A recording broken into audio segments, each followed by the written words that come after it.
Hello friend, তোমরা সবাই কেমন আছো? আশা করি তোমরা সবাই খুব ভালো আছো। আমিও খুব ভালো আছি। এটা দেখছো আমাদের লক্ষ্মী পুজো আমি আর আমার মা মিলে করেছিলাম।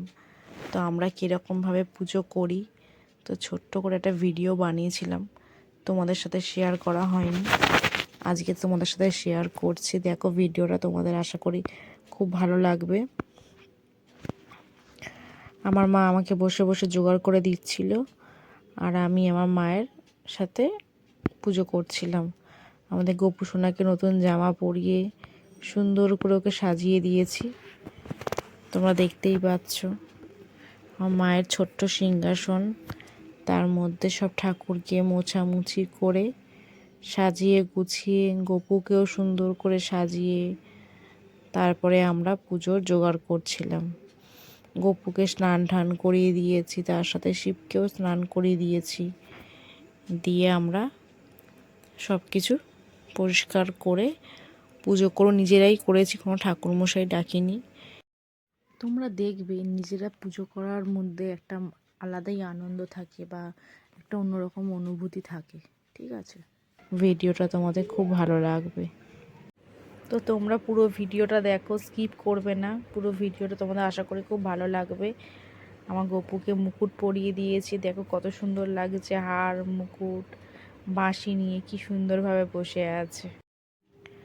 তারপর ঠাকুরের গলায় সব মালা পরিয়ে দিলাম, দিয়ে মালা পরিয়ে দিয়ে ফুল দিয়ে ঠাকুরের পায়েতে দিয়ে সব ঠাকুরকে স্নান টান করিয়ে সিংহাসনে বসিয়ে গোপালকে জামা পরিয়ে দিলাম। দিয়ে মা ফল কেটে দিচ্ছিল, ফল প্রসাদ ঠাকুরকে দেওয়া হলো। তো তোমরা দেখতেই পাচ্ছ ভিডিওটাতে। আমি আস্তে আস্তে অল্প অল্প করে ক্লিপ নিয়েছিলাম, অল্প অল্প করে ভিডিও বানাচ্ছিলাম আর পুজো করছিলাম। আমি পুজো করেছি, তোমরা দেখো ভিডিওটা, তোমাদের ভালো লাগবে। তারপর প্রত্যেকটা আম পাতাতে সিঁদুর লাগিয়ে নিলাম, নিয়ে ঘটের মধ্যে সিঁদুর লাগিয়ে ওর মধ্যে সুপারি, কলা, আম পাতা, জল দিয়ে মা লক্ষ্মীর সামনে নিয়ে রাখলাম। তারপরে দেখি মা বলল প্রচুর এক্সট্রা মালা দিয়ে দিয়েছে, যেগুলো ফটোর মতন ঠাকুর আছে সব ঠাকুরকে তুই বরং মালাটা পরিয়ে দে। মালাগুলো তো শুকিয়ে রেখে দিলে তো শুকিয়ে যাবে না, তো এক্সট্রা মালা যেগুলো আছে সব ঠাকুরকেই আজকে বরং পরিয়ে দে। তো মা বলতে আমি সব ঠাকুরকেই মালাগুলো পরিয়ে দিলাম। আমাদের লক্ষ্মী ঠাকুরকে একটা গোলাপ দেওয়া হয়েছিল, কি সুন্দর লাগছে, জল জল করছে গোলাপটা। গোলাপ ফুলটা মা লক্ষ্মীর হাতে দিয়ে দিলাম, আর ধানটাও দিয়ে দিলাম। ধানটা রাখার জায়গা হচ্ছিল না, শুয়ে পড়ছিল। মা বললো আজকের দিনটাতে মা লক্ষ্মীর হাতের সামনেই দিয়ে দে। তো মা লক্ষ্মীর হাতের সামনেই আমি দিয়ে দিয়েছিলাম। তারপরে প্রত্যেকটা থালাতে 5 রকম করে ফল প্রসাদ দিয়ে প্রতিটা ঠাকুরের সামনে রাখলাম। ওপর নিচ করে 4টে 4টে মানে 8টা থালা মায়ের আছে, প্রত্যেকটা ঠাকুরকে দেওয়া হলো।